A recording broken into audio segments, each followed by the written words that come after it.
Hi, my name's Phil O'Donoghue.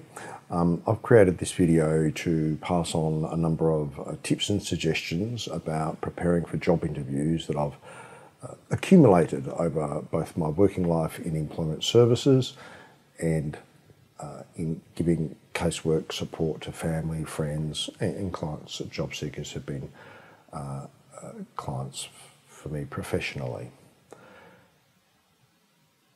There's a secret to job interview preparation, and I'm going to spill it straight away rather than hold you in suspense.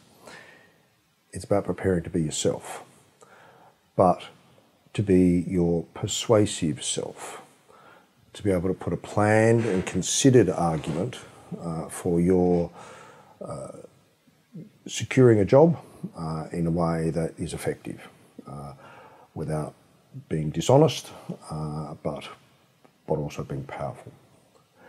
What I'm going to go through in this section is suggestions for how you prepare early for interviews. So when I say early, I mean, maybe, well in advance before you've even applied for a particular job. And then there's late preparation, what you do immediately prior to a job interview. Then suggestions about how to handle different parts of an interview that will present when being considered for a job. And then finally some suggestions about what you might do after you've finished an interview, what kind of follow-up you can do. Just briefly, I might talk a bit about myself so that you have some confidence that what I have to say is grounded in successfully working with job seekers, or for that matter for myself. I worked for over 10 years professionally in employment services, working day to day with job seekers to assist them to find work. That included identifying training opportunities for them, designing training, including job search training, and helping to deliver that training for them, as well as individual casework with specific job seekers, mostly unemployed job seekers, assisting them to find work. When I left that field, continued to be a source of support among my circle of friends and family and co-workers for their own efforts to find work. So I've continued to both exercise those skills and develop them. I found during the pandemic that many more family and friends were coming to me seeking assistance in searching for work, either because the pandemic had led to a loss of jobs or a change in their life goals and priorities, reflecting a desire to be in a different form of employment. In fact, the demands on me were so great that I have come here to document some of that advice and make it more readily available to people, and I guess to relieve a little bit the workload that imposed upon me in my voluntary capacity. First, what I do is start with, when we should focus on job interviews rather than other forms of job search activity. What do I mean by that? Well, by and large, if you are applying for jobs but not getting interviews, then generally speaking, you should be thinking a little bit, a question about whether or not you're applying for the right kind of jobs, or whether there's some flaw in your strategy for finding work that is not enabling you to get to that point where you're face to face with an employer to put your case for a job. If you're applying for jobs and you are getting interviews but not job offers, then it suggests that you're applying for the right kinds of jobs, but it's worthwhile focusing on the interview to enhance how you present your case for a job in that person-to-person presentation. When is an interview not an interview?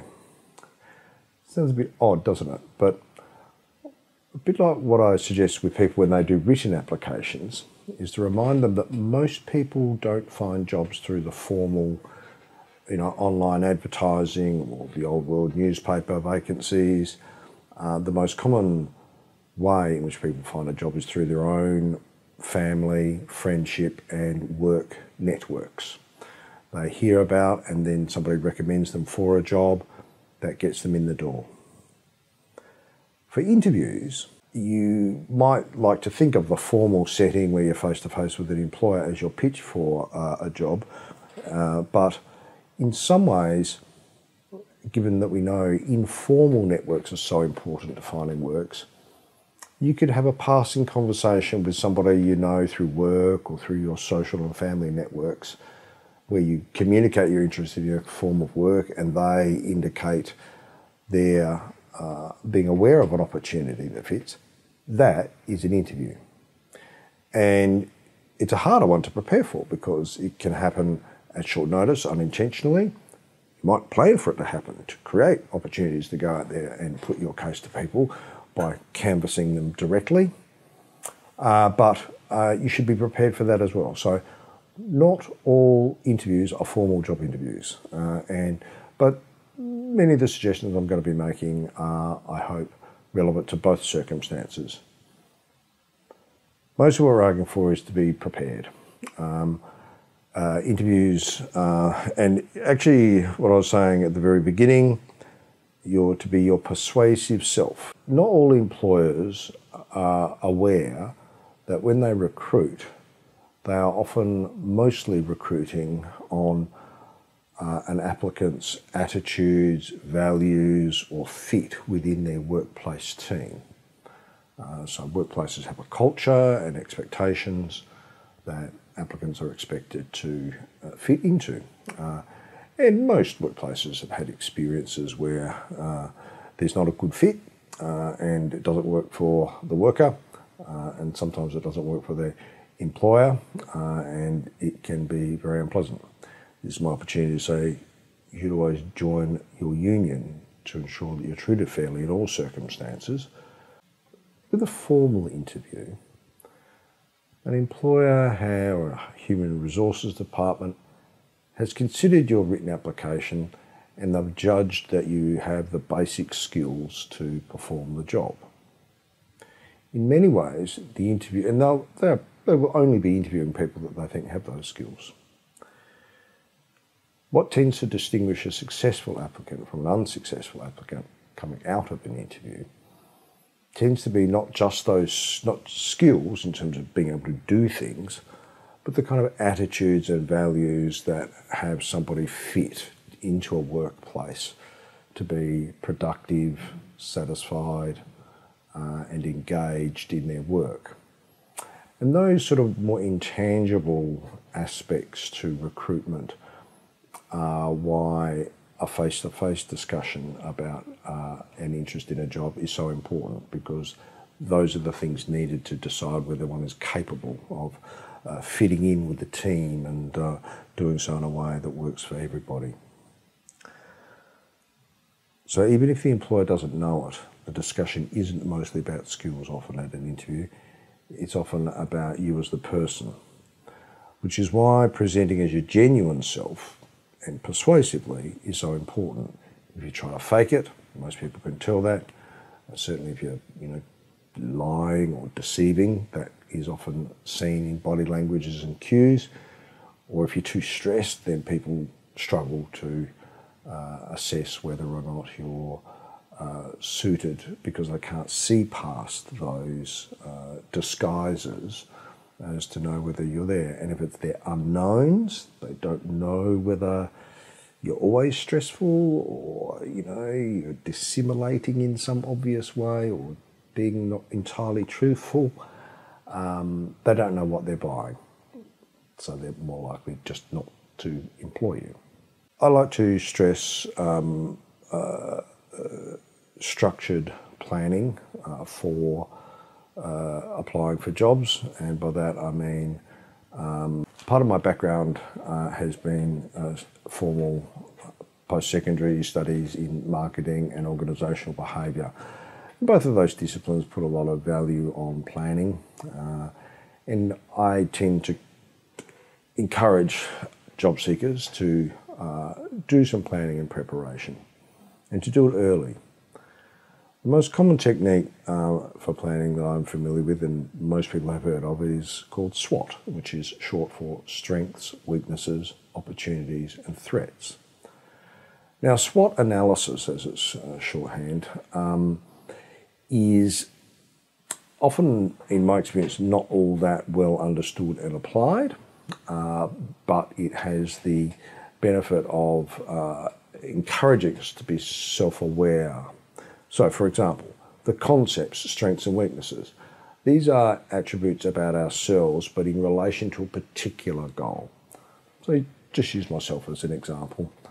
I work as a media officer and I need to write copy for media releases, for websites and social media posts.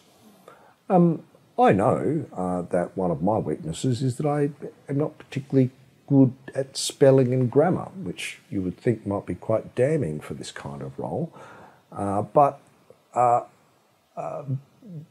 there's ways around that. So spell check, others proofreading content, or just taking more care, knowing that that's a weakness. But for other jobs that I have had, ones where, for example, there's administering training programs, I didn't have to write very much content. I had to engage much more with selecting people into the courses, recruiting trainers, organising the programs, and so that is for that particular job. That same attribute is not particularly a strengths or weaknesses. And what I'm trying to say here is that most of us go around in life thinking, oh, I have this weakness, you know, my spelling and grammar, and that's a weakness for everything. But that's not true. So you need to look for strengths and weaknesses, as you do with opportunities and threats, in relation to particular goals and particular job goals. So review what are your strengths and weaknesses, be honest with yourself, maybe ask others in your world whether that is their perception of you, because sometimes we don't have an accurate perception of our own strengths and weaknesses. Opportunities and threats in relation to a goal are aspects of our environment. It might be the workplace, it might be community attitudes. For example, I would go back to my current work as a media officer.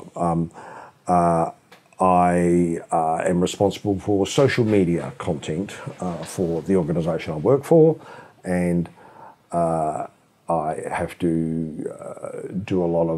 make a lot of use of technology for websites. And I'm older, I'm in my 60s. Most people perceive older people as not having those skill sets or being unable to learn. This is not, in fact, a strength or weakness about me. I do teach myself a lot through YouTube and training and education. It is more a perception from others. So it's a prejudice or a view of me rather than a fact about me. And it's an important distinction that is needed to be aware of when looking for or preparing for job interviews, because I suggest that you respond to those two things differently. You have some direct capacity to address your own weaknesses or marshal to succeed at a job, your own strengths, whereas the perception of you from others is ones that can be a bit more difficult to change, but by no means impossible. When you put together your sort of strengths and weaknesses, opportunities and threats, it starts to give you some strategies to act on. This sort of preparatory work I think of as your classic iceberg.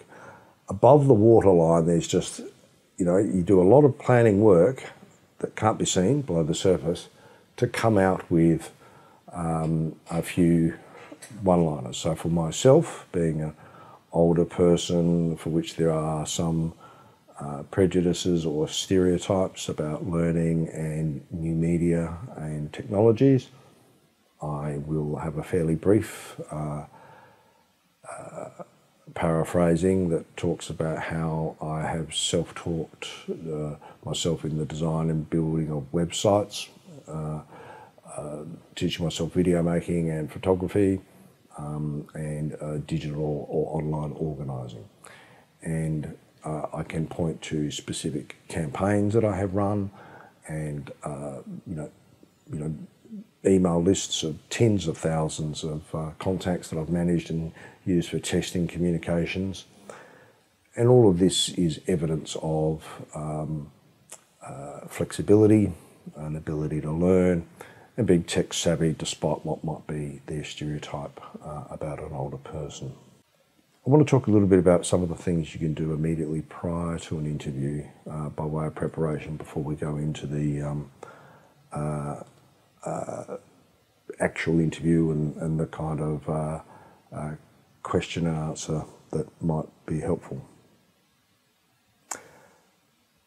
Immediately prior to job interviews, most people feel a degree of anxiety, and it's entirely natural, but it is a bit of a risk to you, because if you're anxious at an interview, obviously people will be able to tell that.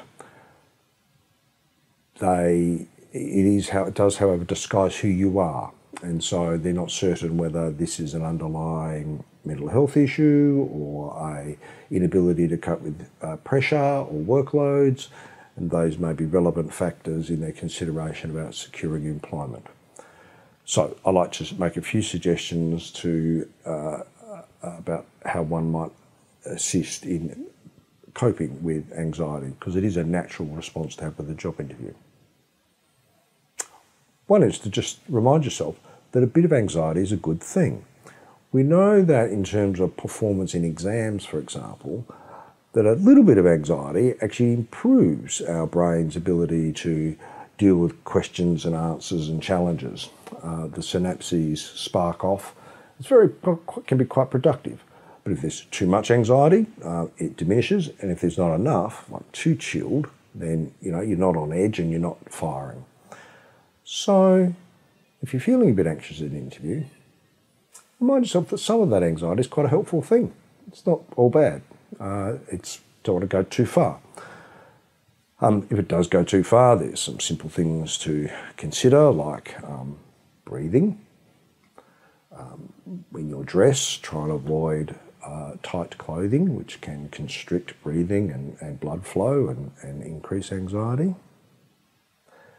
Play a trick on yourself. I say to people, take your lucky rabbit's foot with you to an interview. And that, hopefully it's not a bleeding rabbit's foot, but a gift from your mother or parent or a friend or partner, something that has emotional comfort for you, gives you a bit of confidence. It might be a favourite pen. These sorts of things do help you a little bit in managing your well-being. And I also think you need to have a life raft. And you have a life raft because you hopefully won't need it because you know you've got one. What do I mean by that? Well, simply this. If you're at an interview and you can tell that you're anxious or stressed, then say something like this at the interview. Make eye contact. To be honest with you, I'm feeling a bit anxious right now. It's really because I'm quite motivated to succeed at this interview. I would really like to work here, and I think this job suits me well, and that's just made me feel a little bit uncomfortable, and I just felt that by saying that to you, that might help me calm down and help you understand that I'm not normally an anxious person, if that's true, by the way. So have a phrasing that is your life raft if you find yourself being anxious at an interview. Take the anxiety out from underneath the table, put it in front of everybody, just examine it and go, well, this is a perfectly natural response to have at an interview, and you are demonstrating your confidence and your self-awareness to their employer that you're able to deal with it. You're beginning with that phrase, to be honest with you. Every employer wants an honest employee. And so it's a good opener for something that might otherwise be a topic that creates some disadvantage for you. Usually before you've had an interview, you've been to the organisation or workplace if possible. It gives you the advantage of knowing the journey you might be taking there for the interview. You could see a premises, property, the kind of dress that people typically have, enabling you to make a selection of appropriate presentation to fit in with the workplace's culture. And ordinarily, of course, with an interview, your presentation is slightly above the day-to-day. You wouldn't be expected to be always, a three-piece suit and tie, or a shouldered, padded outfit for women. Usually it would be, at least neat casual, a bit more formal for a more professional role if that's what you're applying for.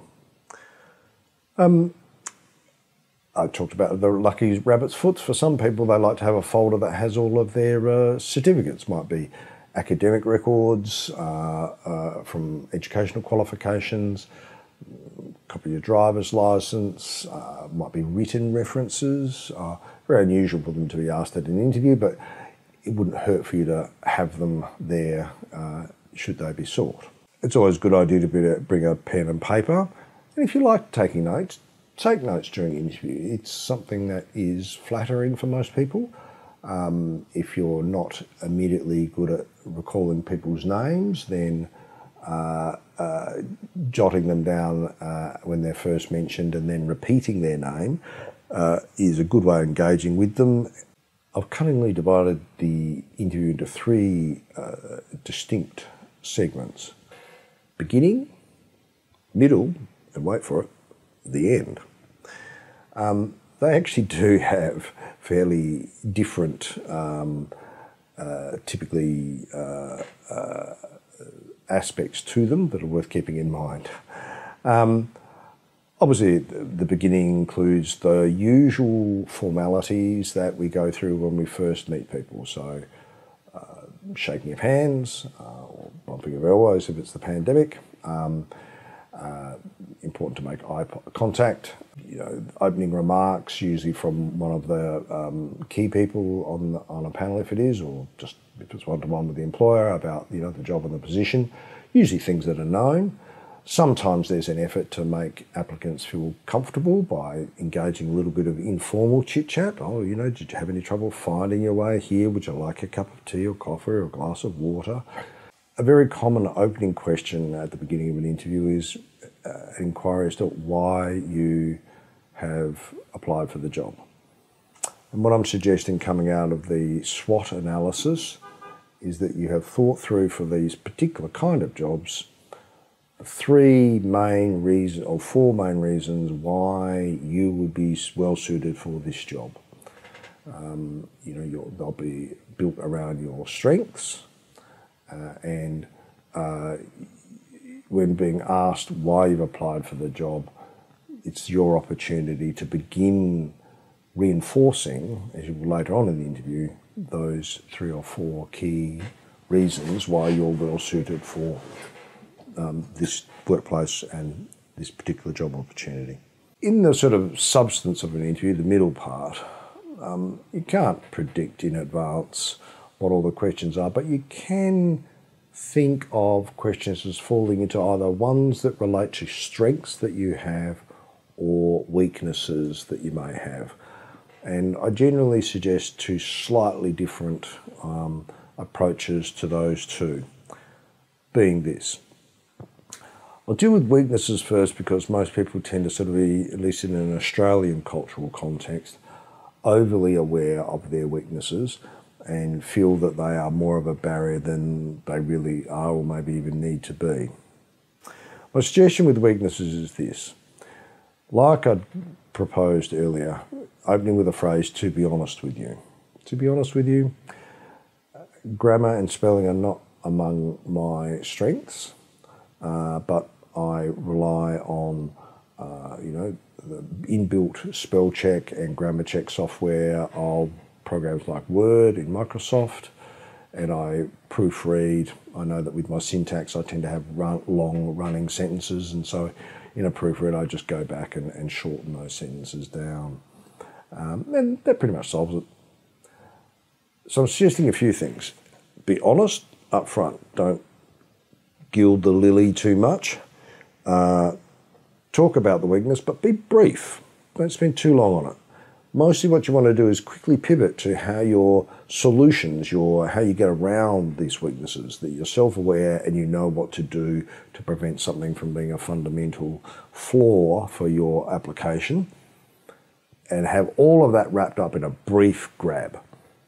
If you spend too long talking about a weakness, no matter what you say, it's going to seem to the listener that it's a big problem because you spent a lot of time talking about it. So be pithy. What you're trying to do here is coming out of the SWOT analysis. You're taking your strengths. I'm self-aware. You're applying it to an opportunity such as technology for a grammar and spelling check in order to address this weakness. So it's basically, that is a SWOT-like analysis. This strength makes use of this opportunity to overcome that weakness. Say it briefly. The most important thing about an interview is coming across as yourself. You don't want to overwork it, you don't want to be overstressed, you want to be comfortable in your own skin. The next, however, is your ability to talk confidently and persuasively about your strengths. You get a job based on the things you're good at.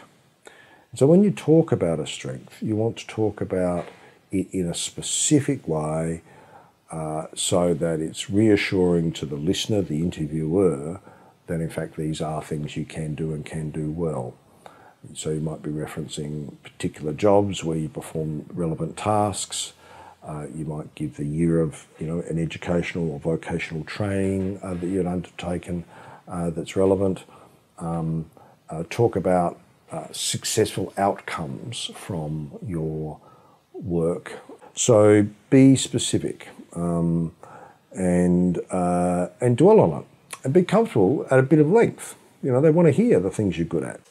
So strengths are the most important thing for you to be talking about, in your own way and about you. So here you need to give that detail, give it a bit of time.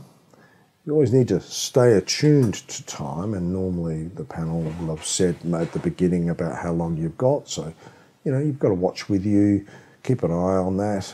But you get jobs based on the things you're good at. So you don't want to breeze over it. You don't want to talk about it in generalities. You want to ground it in demonstrated capacity that's delivered outcomes relevant to the skill set that's been discussed. Finally, come to the end of an interview, and here there are a few basic parts that you should consider preparing for. They may ask you to see if you have any questions, and so do prepare some questions in advance. Are there professional development opportunities? Is the workplace going through any changes that you should be aware of? Your mindset at an interview is as much about whether or not you are suited to that workplace and this job as them assessing whether you're suited to them. And you want to have that mindset all the way through. It helps to relieve that stress and anxiety that most people feel, because you're going, oh, well, at least I'm getting some job interview experience out of this. I want to see if I want to work for them. It's not just whether or not they want me to work for them. They may ask you if you have any expectations in terms of salary, and so you should have given that some thought. It might be in reference to the salary. You might reference the salary in the current sort of presumably relevant position that you might hold, or have a figure in mind without necessarily being hard and fast. For most people, of course, salary is very important, but so too are other aspects of being in work, gaining professional experience, contact with others in a respectful workplace. The conclusion to an interview is also your opportunity to paraphrase again those 3 or 4 points that were the main arguments for you succeeding in an application with a job. The ones that you developed well in advance, that you used in the opening, that you expanded upon in the middle of the interview. So be careful not to say exactly the same thing in exactly the same way, but if you can, paraphrase and reinforce the key arguments for why you would be suited to a job. Talk a little bit about what to do after an interview. So there's one or two outcomes with an interview. You either get the job or you don't. So you should be prepared for a yes or a no. Now, I'll deal with the no first. Often a no will be delivered by an email and they'll not ring up, which can seem a little bit disrespectful in terms of the time you've had to put into your application and for an interview. But many workplaces are very busy. Look, you haven't got the job, so what have you got to lose by just coming back seeking more direct feedback? You could, in fact, even be considered. Not the applicant who got the job, that might not have worked out after a month or two, and they go back to other interviews. And if they remember you as having rung up to ask about the job when you were doing a written application and you had an interview and then you made a point of seeking their feedback, part of which included expressing again your interest in the job and workplace, then they're more likely to give you consideration if an opportunity does eventuate. Also, you want feedback. It's not very helpful for an employer to say, oh, we just had a better applicant. So push back a bit on that. I'm really looking for something that, I can do something about. So were they better because they had better skills through some training or education or more experience, or was it a case of how they fitted with your team? Have these sort of questions ready to ask or initiate a call and try and pick, when you ring up to make a call, a time of the week that's not going to be too busy. So Monday mornings are not good. Mornings generally are not particularly good. End of days can be hard to catch people too. So sort of mid-morning is on middle of the week, good at quieter times in most businesses. The happy outcome is getting a yes. You've been offered a job. And the one thing to be cautious of is saying, yes, I accept too quickly, because, for example, in contract law, if you give a verbal response of yes before issues like wages are settled, then you may find that the offer is less than satisfactory, but you've actually already made a commitment to it. So the smart thing to do is to say, that's great, thank you. That's really exciting, I'm very pleased. I did feel the interview went well too, so glad that you felt that was the case as well. Look, before I respond, can I just ask a couple of questions? So you're making it clear that you're not formally responding and you have prepared for a couple of questions. So your questions might go to start time and date. Many employers these days want people to begin immediately, and that may or may not suit you entirely. Salary might be another. There may be some issues with professional development or training or support that come to mind. Have these things thought out before you get a call like this, in the hope of clarifying it, and then ask them to put the offer in writing to you via an email for you to formally respond and reaffirm that you are excited about the opportunity. Thank you, and looking forward to finalising this and hopefully starting work as soon as possible, and so forth. Well, I won't leave it at that.